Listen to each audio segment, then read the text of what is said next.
नमस्कार दोस्तों, आपका बहुत बहुत स्वागत है मेरे क्लासेस पर। दोस्तों आज हम बात करने वाले हैं यूपी ट्रिपल एससी की आज की कुछ लेटेस्ट अपडेट के बारे में। दोस्तों लेखपाल का जो कोर्ट केस चल रहा है डबल बेंच में, उसकी सुनवाई हुई थी कल और क्या क्या हुआ तो सुनवाई में अगली सुनवाई की डेट मिली है वो कब तक मिली है, इन सभी के बारे में चर्चा करेंगे। साथ ही साथ ANM 92/12 भर्ती का जो कोर्ट केस सुप्रीम कोर्ट पर चला गया है उसके बारे में देखेंगे कि उसकी सुनवाई हुई थी तो उसकी सुनवाई में क्या हुआ था, ठीक है, उस चीज़ को लेकर। और मंडी परिषद की परीक्षा परिणाम को लेकर पूछ रहे हैं कुछ अभ्यर्थी फिर से कि सर कब तक घोषित हो सकता है, तो उसके बारे में। और जो नई वैकेंसी आने वाली है पैट 2022 है उन सभी की के बारे में एक ओवरव्यू लेंगे कि कब तक हमको वैकेंसी देखने मिल सकती है, ठीक है, जिनमें से हम बात करने वाले AGTA, BPO, जूनियर असिस्टेंट और लेखाकार लिपिक सहायक लेखाकार की, ठीक है। तो ये सभी वैकेंसी के बारे में बात करेंगे। तो दोस्तों आज हमारे पास कई टॉपिक है डिस्कस करने के लिए, तो आप सभी से रिक्वेस्ट है अगर आपने अभी तक चैनल को सब्सक्राइब नहीं किया है तो प्लीज़ चैनल को सब्सक्राइब कर लीजिएगा और अपने सभी दोस्तों के साथ में से ज़्यादा शेयर कर दें, ठीक है। इतना काम कर दें, चलते हैं अपने वीडियो की ओर। देखते हैं पहला पॉइंट क्या है दोस्तों। पहला पॉइंट हमारा लेखपाल डबल बेंच कोर्ट केस की सुनवाई। तो दोस्तों इसकी कोर्ट केस की सुनवाई का स्टेटस है लेफ्ट ओवर का आप मतलब समझिएगा ये छूट जगह है, इसका सुनवाई नहीं हो पाई थी, ठीक है। तो इसकी सुनवाई नहीं हो पाई थी, इसमें अगली डेट दे दी गई है और अगली डेट कब की दी है, वही एज़ यूजुअल एक हफ्ते बाद की 28 मार्च की, ठीक है। 28 मार्च की कोई सुनवाई नहीं हुई थी, कोई नंबर ही नहीं आ पाया था इसका, ठीक है, क्योंकि लंच के बाद में और केस उठा लिए गए थे। सिर्फ ये 12वें नंबर पर लगा हुआ था केस और 8 नंबर तक की सुनवाई हो पाई थी, उसके बाद में सुनवाई हुई ही नहीं है, ठीक है, जो सीरीज में थे।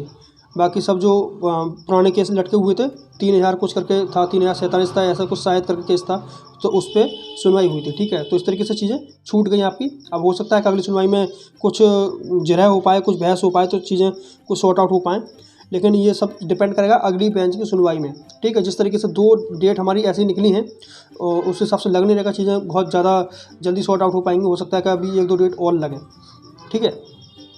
तो ये सीन तो है लेखपाल के कोर्ट केस को लेकर। अच्छा बात कर लेते हैं लेखपाल के रिजल्ट में क्या अड़चन है। अड़चन यही है कि चाहे लेखपाल का जो वो वाला केस भी खंडपीठ वाला केस भी क्लियर हो जाए, हालांकि उसमें अभी तक सुनवाई नहीं हो पा रही, एक भी सुनवाई उसमें नहीं हो पाई है, उसमें भी बड़ी दिक्कत वाली बात है, ठीक है। कोई बहस ही नहीं हो पा रही है, कोई निर्णय तक पहुंचेंगे तो जब कोई बहस हो, कोई सुनवाई हो किसी तरफ से, तो उसमें भी लेफ्ट ओवर में ले जा रहा है। उसमें तो अभी डेट भी नहीं लगी है, दोबारा से जो केस बेंच चेंज हुई है शायद, तो उसकी अभी तक डेट भी नहीं लगी है, ठीक है। कौन से लखनऊ खंडपीठ वाले की, उसके बारे में हम ऑलरेडी बता चुके हैं। तो ये सारी चीज़ हैं, जब तक ये कोर्ट केस पूरी तरह से समाप्त नहीं हो जाएंगे तब तक आपका रिजल्ट नहीं आएगा। और कोई आपसे अगर ये कह दे कि लेखपाल का रिजल्ट बनकर तैयार है, सिर्फ कोर्ट केस निपटने की बात है, तो ये सरासर गलत है, झूठ है। क्योंकि अगर केस में कोई भी बदलाव हुआ तो लेखपाल मतलब जो आयोग दोबारा से करता रहेगा सारे काम, तो इस चक्कर में इसका काम पूरी तरह से होल्ड पर रखा हुआ। और ये बात स्वयं सचिव जी ने कहा है अपने मुख से, जब बच्चों ने धरना देने के लिए गए थे मार्च की स्टार्टिंग में, तभी, ठीक है, उन्होंने बोला था कि जब तक ये कोर्ट केस नहीं होंगे तब तक इसमें हम कुछ नहीं कर पाएंगे और सारे केस निपटाने के बाद में ही इसका रिजल्ट आपको जारी किया जाएगा, ठीक है।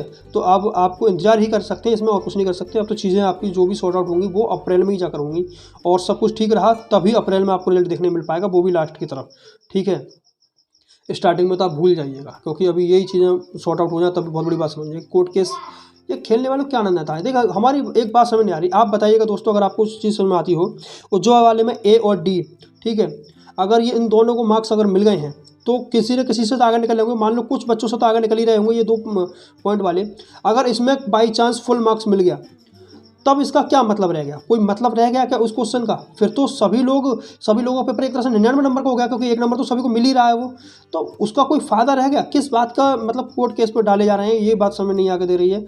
मतलब क्या ही चाह रहे हैं लोग, उसका कोई मतलब रह जाएगा कि सबको फुल मार्क्स मिलेंगे?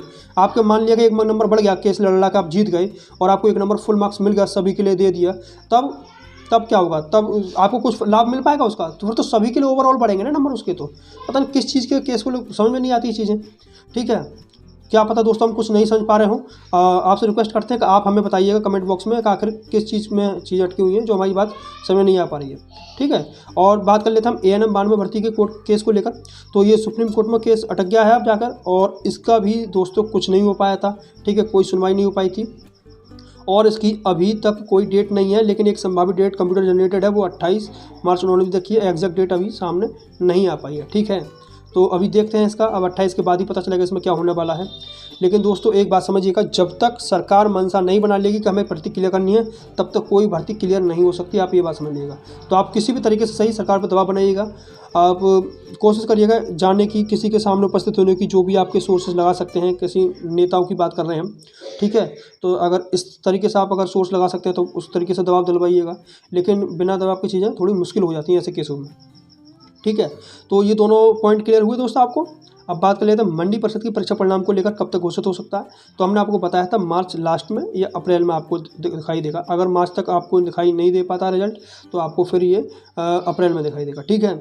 अब आप कहेंगे कि सर ये क्या बात हुई, तो ये बात ये हुई कि जैसे ही इसके एग्जैक्ट चीज़ें सामने आएंगी तब हम आपको डेट भी बता देंगे, जो हम हमेशा से करते आए हैं, विद एग्जैक्ट डेट टाइमिंग हर चीज़ आपको बताएंगे। लेकिन आप सब्र रखिएगा, लेकिन एक बात का आप मन में ठान लीजिएगा, अब आपको अगला रिजल्ट जो है मंडी परिषद का देखने मिलने वाला है, ठीक है। रिजल्ट के मामले में आप बेफिक्र रहिएगा, आपके रिजल्ट पे है कोई दिक्कत नहीं है, आपका रिजल्ट अब आराम से घोषित हो जाएगा। और बाकी जेईई 2018 का रिजल्ट है, उसमें भी केस अटका हुआ है, जब तक वो नहीं सिलट जाएगा तब तक नहीं हो पाएगा इसका रिजल्ट भी, ठीक है। और सारी चीज़ें हैं। बाकी आपको एएसओ का तो पता ही है, एएसओ का डीवी का हम बता चुके हैं ऑलरेडी। अब बात कर लेते हैं पैट 2022 से आने वाली भर्तियों के बारे में, ठीक है। 2022 से इस बार बहुत अच्छी भर्तियाँ देखने को मिल सकती हैं आपके लिए, ठीक है। देखिए सबसे अच्छी बात तो यह है कि इस बार जो भर्तियाँ मिलेंगी, ज़्यादातर भर्तियाँ आपको जनरल सिलेबस की मिलेंगी। जनरल सिलेबस का मतलब समझ रहे हैं, स्पेशल सिलेबस बहुत चल रहा है इस बार। जैसे एजीटीए में आपको क्या मिलेगा, एजीटीए में आपको होना चाहिए एग्रीकल्चर, लेखाकार में बीकॉम होना चाहिए, ठीक है। ओ लेवल और ये सब इसके समकक्ष होनी चाहिए चीज़ें। लेकिन बीपीओ है, जूनियर असिस्टेंट है, और भी कई सारी भर्तियाँ आपको देखने मिलने वाली हैं। बीडीओ की भी आएगी अलग से, ठीक है, तो वो भी है। तो ये सारी वैकेंसी आपको देखने मिलेंगी जिसमें आपको जनरल फाइट करनी पड़ेगी, आपको कोई अलग से स्पेशल क्वालिफिकेशन नहीं चाहिए होगी। तो ये बहुत अच्छे मौके हैं। जूनियर असिस्टेंट की वैकेंसी तो काफ़ी संख्या में काफ़ी अच्छी आ रही हैं, तो इसमें तैयारी अच्छी तरह से करती रहिएगा, ठीक है दोस्तों। तो अब बात कर लेते हैं इनकी डेट को लेकर। तो अब आपको जो वैकेंसी है वो अप्रैल से देखना स्टार्ट होंगी, ठीक है। मार्च में तो कोई वैकेंसी आपको नहीं देखने मिल पाएगी। अब आपको अप्रैल में एक पहली वैकेंसी देखने को मिल सकती है एजीटीए की, ठीक है। सबसे पहले एजीटीए की, और उसके बाद चांसेस हैं बीपीओ के, ठीक है।